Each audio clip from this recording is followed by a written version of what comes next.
ಬೆಳಿಗ್ಗೆ ಶಾಗ್ಯ ಬೀಟ್ಗೆ ಸಂಬಂಧಪಟ್ಟಂಥ ಅರಣ್ಯ ಪ್ರದೇಶದಲ್ಲಿ ಸುಮಾರು 3 ಜನರನ್ನ ಅರಣ್ಯದವರು ಗುಂಡಿಂದ ಹೊಡೆದು ಬಂದೂಕಿಂದ ಹೊಡೆದು ಸಾಯಿಸಿರ್ತಕ್ಕಂಥ ವಿಷಯ ನನಗೆ ಗೊತ್ತಾಗಿದೆ.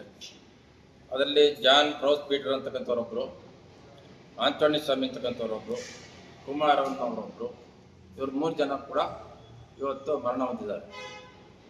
ಮತ್ತು ಮಹಿಮಾ ದಾಸ್ ಅಂತಕ್ಕಂಥವ್ರೊಬ್ಬರು ಹುಷಾರಿರಲಿಲ್ಲ, ಅವರು ಅಲ್ಲಿದ್ದರು ಅಂತ ಗೊತ್ತಾಗಿದೆ. ಅವರು ಈಗ ಮೈಸೂರಿನ ನಾರಾಯಣ ವಿದ್ಯಾ ಹಾಸ್ಪಿಟ್ಲಲ್ಲಿ ಈಗ ಒಳ ರೋಗಿಯಾಗಿ ಅಡ್ಮಿಟ್ ಆಗಿದ್ದಾರೆ. ವಿಷಯ ನನಗೆ ಗೊತ್ತಾಯಿತು. ಗೊತ್ತಾದ ತಕ್ಷಣ ಹನೂರಿಗೆ ಬಂದು ಈಗ 3 ಜನದವ್ರನ್ನೂ ನಮ್ಮ ಅವ್ರ ಮನೆಯವ್ರಿಗೆ ಯಾರನ್ನೂ ತಿಳಿಸಿಲ್ಲ, ಏನು ಹೇಳಿಲ್ಲ, ಇಲ್ಲ ಅವ್ರ ಹತ್ರ ಕಂಪ್ಲೇಂಟು ತಗೊಳ್ಳಿಲ್ಲ.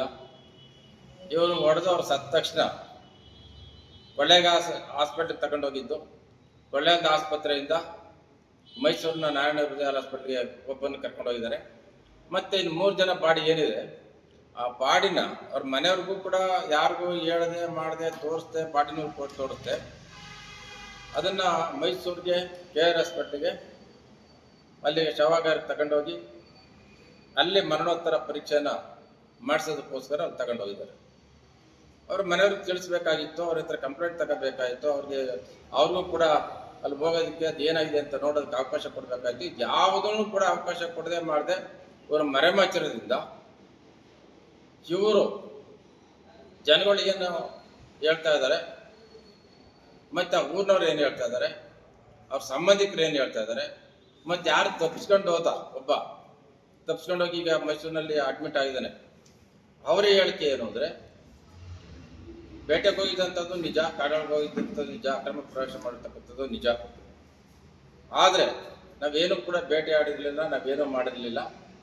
ಆ ಸಂದರ್ಭದಲ್ಲಿ ಫಾರೆಸ್ಟ್ನವ್ರು ನಮ್ಮ ಸುತ್ತೋರ್ದು ಇಟ್ಕೊಂಡು ಇವರು 3 ಜನನ ನಿಲ್ಲಿಸ್ಕೊಂಡು ಎದುರುಗಡೆನ ಫೈರ್ ಮಾಡಿ ಸಾಯಿಸ್ತಕ್ಕಂಥದ್ದನ್ನ ಅವ್ರು ನಮಗೆ ಇನ್ಫಾರ್ಮೇಷನ್ ಗೊತ್ತಾಗಿದೆ. ಅದು ನಿಜ ಸಂಗತಿ ಏನು ಅಂತಕ್ಕಂಥದ್ದು ಅರಿವಾಗಬೇಕು. ಅದಕ್ಕೋಸ್ಕರ ಪೊಲೀಸಿನ ಉನ್ನತ ಮಟ್ಟದ ಅಧಿಕಾರಿಗಳು, ನಮ್ಮ SP ಮಟ್ಟದ ಅಧಿಕಾರಿಗಳು, ಅದಕ್ಕಿಂತ ಮೇಲ್ಪಟ್ಟದ ಅಧಿಕಾರಿಗಳು ಅವರೇ ಈ ಕೇಸ್ನ ತಗೊಂಡು ಪರಿಶೀಲನೆಯನ್ನು ಮಾಡಿ ಒಂದು ಪಕ್ಷ ಏನಾದರೂ ಕೂಡ ಅರಣ್ಯ ಅಧಿಕಾರಿಗಳು ಇವ್ರನ್ನ ಅರೆಸ್ಟ್ ಮಾಡಿ ತದನಂತರ ಎದುರಿಗೆ ನಿಲ್ಲಿಸಿ ಫೈರ್ ಮಾಡಿ ಏನಾದ್ರು ಕೊಂದಿದ್ರೆ ನಿಜವಾಗ್ಲೂ ಕೂಡ ಇದು ಅಕ್ಷಮ್ಯ ಅಪರಾಧ. ಅವ್ರ ಮೇಲೆ ಕಠಿಣವಾದಂಥ ಕ್ರಮ ಆಗಬೇಕಾಗ್ತದೆ, ಇಲಾಖಾ ತನಿಖೆ ಆಗಬೇಕಾಗ್ತದೆ, ಅವ್ರ ಮೇಲೆ ಮರ್ಡರ್ ಕೇಸು ರಿಜಿಸ್ಟರ್ ಆಗಬೇಕಾಗ್ತದೆ. ಹಾಗಾಗಿ ನಾನು ಇದರ ಪೂರ್ವಾಪರ ಏನಿದೆ ಇದನ್ನೆಲ್ಲ ಮೇಲೆ ಅಧಿಕಾರಿಗಳು, ಅರಣ್ಯಾಧಿಕಾರಿಗಳು, ಮೇಲ್ಮಟ್ಟದ ಅಧಿಕಾರಿಗಳು ಇರ್ಬೋದು, ಪೊಲೀಸ್ ಮೇಲ್ಮಟ್ಟದ ಅಧಿಕಾರಿಗಳು ಇರ್ಬೋದು, ಅವರೆಲ್ಲರೂ ಕೂಡ ಇದಕ್ಕೆ ತನಿಖೆಯನ್ನು ಮಾಡಬೇಕು, ನಿಜಾಂಶ ತಿಳಿಬೇಕು. ಒಂದು ಪಕ್ಷ ಅರಣ್ಯಾಧಿಕಾರಿಗಳು ಇವ್ರು ಹೇಳ್ದಂಗೆ ಅರೆಸ್ಟ್ ಮಾಡಿ ತದನಂತರ ಹೊಡೆದು ಸಾಯಿಸಿದರೆ ಅಂಥವ್ರ ಮೇಲೆ ಕಾನೂನಂತೆ ಕ್ರಮವನ್ನು ಜರುಗಿಸಬೇಕು ಅಂತೇಳಿ ನಾನು ಆಗ್ರಹ ಮಾಡ್ತಾ ಇದ್ದೀನಿ.